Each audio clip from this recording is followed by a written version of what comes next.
हैं exam corner Patna channel पे स्वागत है। आमतौर पे क्या होता है कि रेलवे का वैकेंसी अगर बीएसएससी के वैकेंसी आता है तो बहुत सारा वैकेंसी के बारे में लोग ध्यान नहीं देते हैं। एक उसी में एक वैकेंसी है ब्लॉक कोऑर्डिनेटर का। ब्लॉक कोऑर्डिनेटर भी वैकेंसी आता है, एक डिस्ट्रिक्ट कोऑर्डिनेटर आता है, ठीक है। और डिस्ट्रिक्ट कोऑर्डिनेटर और ब्लॉक कोऑर्डिनेटर का क्या है ना कि अगर डिस्ट्रिक्ट कोऑर्डिनेटर और ब्लॉक कोऑर्डिनेटर का जब वैकेंसी आएगा ना तो वो सभी जिला का आता है, इस बात को मान लीजिए।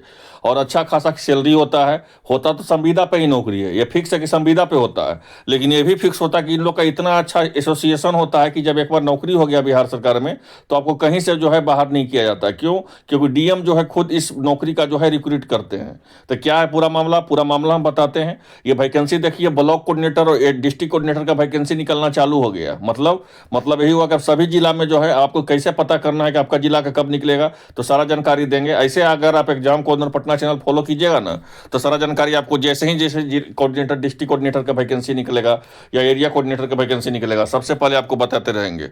चलिए आइए, एक डिस्ट्रिक्ट कोऑर्डिनेटर और एरिया कोऑर्डिनेटर का वैकेंसी निकला है। आइए बिना समय गवाए हुए स्टार्ट करते हैं। ये वैकेंसी देखिए पश्चिम चंपारण का, लेकिन यहाँ पे ध्यान दीजिएगा, अब पश्चिम चंपारण से ये मत सोचिएगा ये तो पश्चिम चंपारण का है, मेरा जिला का तो निकला नहीं है। हम सब कुछ बताएंगे कि आपका जिला का कैसे निकलेगा। और अगर exam corner Patna channel follow कर रहे हैं तो टेंशन नहीं लीजिए, सारा एक एक जिला का जो है यहाँ पे अपडेट हम देते रहेंगे। तो आइए पहले बोला क्या गया है देख लीजिए। यह संविदा के आधार पर बहाली होता है, इसको बोलते हैं ब्लॉक कोऑर्डिनेटर, ठीक है। ब्लॉक कोऑर्डिनेटर इसको इंग्लिश में बोलते हैं। यहाँ पे देख सकते हैं आईसीडीएस जो है पटना के पत्रांक संख्या 5502, यहाँ द्वारा जो है राष्ट्रीय पोषण मिशन, इसमें आवटी आमदनी इतना होता है इसका कह नहीं सकते हैं, समझ लीजिए। मतलब स्टार्टिंग सैलरी जो है इसका इसका पेमेंट जो है देखिए 30,000 है ना आईटी का। और इसमें एक बहाली होता है डिस्ट्रिक्ट कोऑर्डिनेटर का, ब्लॉक कोऑर्डिनेटर का, इसमें बहाली जो है आपका 20,000 है। लेकिन वही है इसमें कि आउटी इसमें खूब आमदनी है, हम आपको बताते हैं पूरा डिटेल में।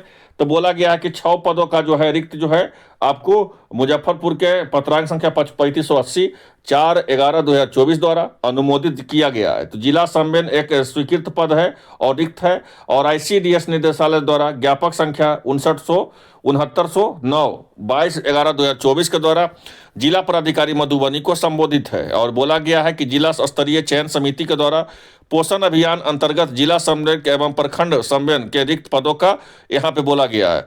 तो यही देख लीजिए, एक पोस्ट आपका किसका है, तो एक पोस्ट आपका जो है देख सकते हैं जिला समन्वयक का है और एक समन्वयक का है, एक है आपका प्रखंड समन्वयक का है, ठीक है। तो जिला समन्वयक का फॉर्म कौन भरेगा, तो वही भरेगा जिसके पास ग्रेजुएशन रहेगा और कंप्यूटर साइंस चाहिए, आईटी चाहिए। तो वो जो है इसमें एक सीट है। अब एक सीट देख करके मत सोचिए तो मात्र इसमें एक सीट है, पता चलेगा कि फॉर्म ही नहीं कोई भरा एक सीट को देख करके, और कोई ऐसे ही हो गया किसी का, अगर कोई गलती से ही भर दिया तो। और एक है आपका प्रखंड सम्मेलन, इसमें क्या है ग्रेजुएट लगे, जिसका भी ग्रेजुएशन है वो भर सकता है, प्रखंड स्तर का। इसमें देख लीजिए पिछड़ा वर्ग का एक सीट है, आर्थिक रूप से जो है कमजोर का एक सीट है, 4 सीट है जो आपका क्या है तो जो है गैर आरक्षित का जो है 4 सीट है, तो पूरा मिला के 6 सीट हुआ। इसका सैलरी जो है जिला सम्मेलन का, इसका सैलरी जो है 30,000 है और इसका सैलरी प्रखंड वाला का इसका कितना है तो 20,000 है, ठीक है। अब यहाँ पे महिलाओं को तो आरक्षण दिया गया है 35%, तो इसके चलते जो है महिलाओं को एक सीट जो है इसमें रिजर्व रहेगा, मतलब महिला को ही में किसी महिला में लेना है, ठीक है, याद रखिएगा। अब जो है ये सब होना चाहिए। बोला गया है, देखिए हम अभी क्या बोले थे शुरू में जिस समय बताए थे, बोला गया है कि अभ्यर्थी पूर्वी चंपारण जिला के अस्थायी निवासी हो। हम क्या बताए थे अभी आपको कि सभी जिला की बहाली निकलेगा। जैसे कि आपका कौन जिला है, कोई का पटना जिला हो गया, छपरा होगा, आरा होगा, सिवान होगा, मधेपुरा होगा, ठीक है। जितना भी बिहार में जिला है, औरंगाबाद होगा, जहानाबाद होगा, नालंदा होगा, नवादा होगा, जितना भी जिला है ना, सभी जिला का जो है आपका ब्लॉक कोऑर्डिनेटर और डिस्ट्रिक्ट कोऑर्डिनेटर, जिसको हिंदी में बोलते हैं जिला समन्वय, इंग्लिश में बोलते हैं उसको डिस्ट्रिक्ट कोऑर्डिनेटर, ठीक है। तो ब्लॉक कोऑर्डिनेटर एक प्रखंड जो है, एक बोलते हैं प्रखंड समन्वय का मतलब होता है ब्लॉक कोऑर्डिनेटर। यहाँ देखिए प्रखंड जो है समन्वयक का मतलब होता है ब्लॉक कोऑर्डिनेटर और जिला समन्वयक का मतलब होता है डिस्ट्रिक्ट कोऑर्डिनेटर, है ना। अब ये दोनों पोस्ट जो है सभी जिला में अपना अपना जिला में निकलता है। इस जिला में तो सिर्फ पूर्वी चंपारण के ही लोग अप्लाई कर सकते हैं, लेकिन सभी जिला का फॉर्म निकलता है। और जैसे ही सभी जिला का फॉर्म निकलेगा सबसे पहले आपको एग्जाम कॉर्नर पट्टा चैनल पर देखने को मिलेगा। और यहाँ पे उम्र को लेकर के बता देते हैं, तो अनरिजर्व जो पुरुष है उसका 37 साल है, अधिकतम बताया गया है। और पिछड़ा वर्ग का जो है आपका पुरुष और महिलाओं का 40 साल है। और अनारक्षित का जो है 40 साल है, अनुसूचित जाति का जो है 42 साल है। और आपका उम्र का जो है आपका गणना कब किया जाएगा, मतलब काउंट कब किया जाएगा, तो 1/1/2025 से किया जाएगा। बिहार के तो अस्थायी निवासी होना ही चाहिए, जब बिहार के निवासी रहिएगा तभी आप पश्चिम चंपारण या पूर्वी चंपारण के हो सकते हैं, तो बिहार का तय होना ही चाहिए। और इसमें देखिए बोला गया है क्या कि इसका सिलेक्शन कैसे होगा वो देखिए। तो बोला गया है कि हम आपको क्या बताएं अभी कि सभी जिला का जो है अलग अलग जो है आपका ब्लॉक कोऑर्डिनेटर और डिस्ट्रिक्ट कोऑर्डिनेटर का फॉर्म निकलता है, और जैसे ही फॉर्म निकलेगा सबसे पहले आपका एग्जाम कॉर्नर पटना चैनल पे देखने को मिलेगा। तो बोला गया है कि अभी अभी शुरुआत हुआ है पश्चिम चंपारण से, ठीक है। अभी जो है अभी शुरुआत जो हुआ है, अभी अब शुरुआत हुआ है, माफ कीजिएगा, पूर्वी चंपारण से। जैसे ही फॉर्म निकलेगा आपको बताया जाएगा। तो बोला गया है देखिए कि संविदा के आधार पर नियुक्ति जो है अस्थायी होगी, जो बिना किसी सूचना पूर्व सूचना के समाप्त भी की जा सकती है, लेकिन समाप्त होता नहीं है। आपके गांव के या कोई बगल के होंगे या डिस्ट्रिक्ट कोऑर्डिनेटर एरिया कोऑर्डिनेटर से पूछिएगा, वो लोग 10 साल से 15 साल से, किसी का तो लाइफ टाइम ही मतलब कि चल रहा है 25 साल से, तो किसी को हटाता नहीं है, ठीक है, क्योंकि सबका एसोसिएशन होता है भाई। बिहार में अगर आप एक आंगनबाड़ी का ही बन गए तो आपको हटा नहीं सकता, इस बात को याद रखिए।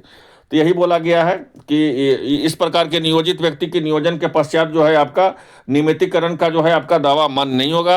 नियोजित व्यक्ति ना तो सरकारी सेवक माने जाएंगे और ना ही सरकार के जो है अनुमान, ये सब जो है हर फॉर्म का एक बॉन्ड होता है, वही बोला गया। खास इससे ज़्यादा परेशान नहीं होना है, क्योंकि हम बताएं कि सबका एसोसिएशन होता है। आप सही तरीके से काम कीजिएगा तो बिहार सरकार में इतना काम है कि अगर सही तरीके से अगर एक आदमी 10 काम भी करेगा तब पर भी जो है बहुत सारा काम है बिहार सरकार में। और बिहार सरकार तो खोजती है कि जो हम सरकारी में किसी को रखेंगे वो प्राइवेट में ही हम 30,000 35,000 में काम करवा रहे हैं। वो यही जो है सरकारी में बहाल होगा अपर डिवीजन क्लर्क, जिसको बोलते हैं उच्च वर्गीय लिपिक, और लोअर डिवीजन क्लर्क बोलते हैं जिसको निम्न वर्गीय लिपिक, ठीक है। यही यूडीसी से अगर कोई बहाल होगा सचिवालय सहायक से, तो वो डायरेक्ट इसी का वेतन हो जाएगा 90,000 95,000, और वही काम आपसे सरकार 20-30,000 देकर करवा रही है। तो सरकार को भी तो कहीं ना कहीं बेनिफिट है, तभी तो वो हर साल ब्लॉक कोऑर्डिनेटर और एरिया कोऑर्डिनेटर का बहाली निकालती है। तो यहाँ पे देख लीजिए, यही बोला गया है कि आपका जो है शैक्षणिक योग्यता, कार्य अनुभव, अगर किसी का अगर कहीं का अगर एक्सपीरियंस आपको है तब तो और भर दीजिएगा। हम आपको बताएं कि ये जो है पूर्वी चंपारण का है। जैसे ही सभी जिला का आएगा वो जो है आपको क्या किया जाएगा, तो वो आपको सभी जिला का जैसे ही निकलेगा आपको बता दिया जाएगा, ठीक है। अब यहाँ पे जो है कौन कौन क्या क्या इसको लिए चाहिए डिस्ट्रिक्ट कोऑर्डिनेटर के लिए। डिस्ट्रिक्ट कोऑर्डिनेटर के लिए कुछ नहीं चाहिए, आपके पास जो है कंप्यूटर साइंस का तो डिग्री चाहिए, एटलीस्ट 2 साल का एक्सपीरियंस चाहिए डिस्ट्रिक्ट कोऑर्डिनेटर के लिए। और यहाँ पे देखिए सब जो है ये सब स्कोप ऑफ वर्क ये सब में करवाया जाएगा। ये सब जो है आपको इस पे ध्यान नहीं देना है। वही आपको अगर ब्लॉक कोऑर्डिनेटर का देखना है तो ब्लॉक कोऑर्डिनेटर में देखिए कुछ नहीं है। ब्लॉक कोऑर्डिनेटर में 2 साल का जो है आपको, इसमें भी बोला गया है कि 2 ईयर एक्सपीरियंस चाहिए। और इसमें अगर एक्सपीरियंस नहीं भी है तो कोई घबराने का बात नहीं है, इस बात को याद रखिएगा।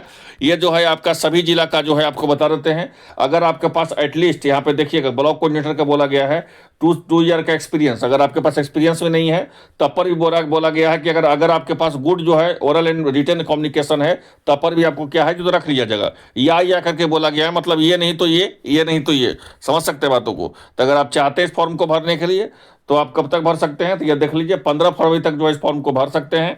15 फरवरी तक जो है अंतिम तिथि है। और इसके पहले जो है आपको इसके बारे में विस्तृत जानकारी चाहिए तो www या https डालिएगा या eastchamparan.nic.in पे डालिएगा, तो यहाँ से जो है क्या सकते हैं तो फॉर्म को अप्लाई कर सकते हैं। तो ये है आपका, देख लीजिए यही है आपका विज्ञापन संख्या। इसमें क्या करना है तो इसमें जो है अपना नाम डालिएगा, अभ्यर्थी का नाम, आवेदित पद का नाम, आप एरिया कोऑर्डिनेटर भरना, डिस्ट्रिक्ट कोऑर्डिनेटर भरिएगा कि ब्लॉक कोऑर्डिनेटर भरिएगा, विज्ञापन संख्या भरिएगा, जन्म तिथि भरिएगा, माता का नाम भरिएगा, पिता का नाम, पति का नाम भरिएगा, आधार कार्ड दीजिएगा, स्थायी पता देखिएगा, पत्राचार पता देखिएगा। यहाँ पे जो है पासपोर्ट साइज का फोटो लगाइएगा। यहाँ पे जो है आपका देख लीजिए सामान्य में है, पिछड़ा वर्ग में, अति पिछड़ा में, यहाँ पे क्लिक करिएगा, यहाँ पे टिक मारना है। यहाँ पे मोबाइल नंबर दीजिएगा, ईमेल आईडी दीजिएगा। और यहाँ पे जो है देख लीजिए मैट्रिक का है कि इंटर का है, स्नातक का है। यहाँ पे लिखना है विषय, यहाँ पे लिखा है कब आप उत्तीर्ण किए हैं, आपका कितना नंबर आया, कितना प्रतिशत है, और कौन सा यूनिवर्सिटी से या बोर्ड से आप पढ़े हैं, और कौन अगर कहीं का एक्सपीरियंस हो तो आपको एक्सपीरियंस भी यहाँ दिखाना है। यही तो जमा करना है आपको। तो अगर आप चाहते हैं ये सब देखिए, कार्य अनुभव अगर कोई के है, और जो कागज आप इसमें दिए हैं, मैट्रिक दिए, इंटर दिए, ग्रेजुएशन दिए, सबका जो है कर करके साइन कर करके हर डेट करके जमा करना है। तो अगर आप चाहते हैं भरने के लिए तो ये तो है पूर्वी चंपारण का, लेकिन जैसे ही सभी जिला का जैसे आएगा सबसे पहले आपका एग्जाम कॉर्नर पटना चैनल पर देखने को मिलेगा। तो चैनल पर जो नए हैं चैनल को सब्सक्राइब कर लीजिएगा। धन्यवाद।